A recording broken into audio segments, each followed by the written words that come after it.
There is a science of getting rich, and it is an exact science like algebra or arithmetic.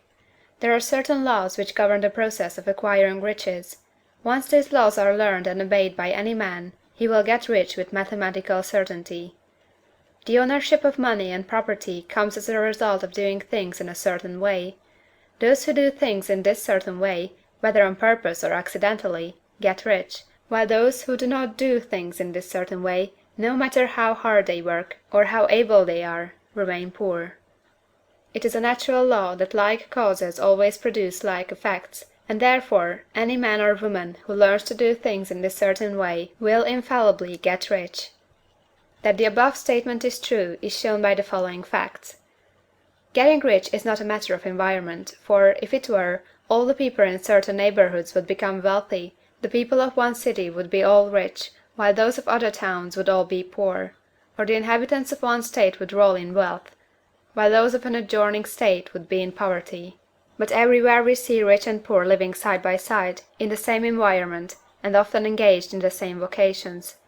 When two men are in the same locality, and in the same business, and one gets rich while the other remains poor, it shows that getting rich is not primarily a matter of environment. Some environments may be more favorable than others, but when two men in the same business are in the same neighborhood, and one gets rich while the other fails, it indicates that getting rich is a result of doing things in a certain way. And further, the ability to do things in this certain way is not due solely to the possession of talent, for many people who have great talent remain poor, while others who have very little talent get rich.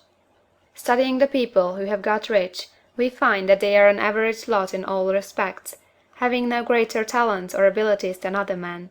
It is evident that they do not get rich because they possess talents or abilities that other men have not, but because they happen to do things in a certain way.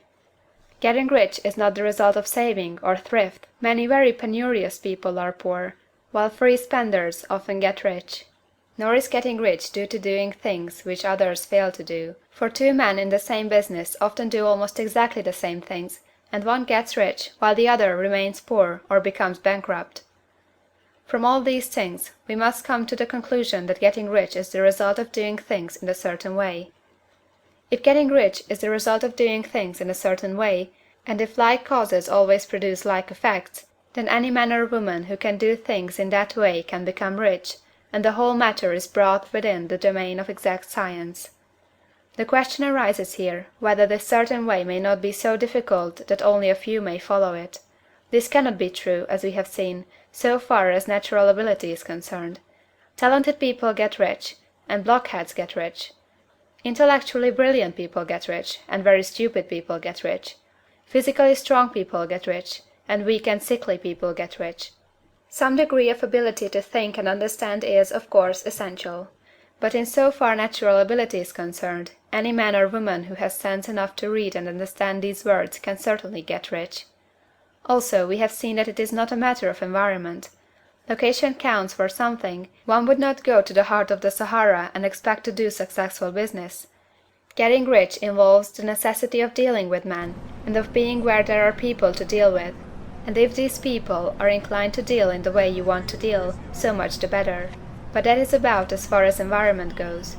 If anybody else in your town can get rich, so can you. And if anybody else in your state can get rich, so can you. Again, it is not a matter of choosing some particular business or profession. People get rich in every business and in every profession, while their next-door neighbors on the same vocation remain in poverty. It is true that you will do best in a business which you like, and which is congenial to you. And if you have certain talents which are well developed, you will do best in a business which calls for the exercise of those talents. Also, you will do best in a business which is suited to your locality. An ice cream parlor would do better in a warm climate than in Greenland, and a salmon fishery would succeed better in the Northwest than in Florida, where there are no salmon. But, aside from these general limitations, getting rich is not dependent upon your engaging in some particular business, but upon your learning to do things in a certain way. If you are now in business and everybody else in your locality is getting rich in the same business while you are not getting rich, it is because you are not doing things in the same way that the other person is doing them. No one is prevented from getting rich by lack of capital. True, as you get capital the increase becomes more easy and rapid, but one who has capital is already rich, and does not need to consider how to become so. No matter how poor you may be, if you begin to do things in a certain way, you will begin to get rich, and you will begin to have capital. The getting of capital is a part of the process of getting rich, and it is a part of the result which invariably follows the doing of things in a certain way. You may be the poorest man on the continent, and be deeply in debt. You may have neither friends, influence, nor resources, but if you begin to do things in this way, you must infallibly begin to get rich, for like causes must produce like effects. If you have no capital, you can get capital. If you are in the wrong business, you can get into the right business. If you are in the wrong location, you can go to the right location, and you can do so by beginning in your present business and in your present location to do things in the certain way which causes success. End of chapter 2.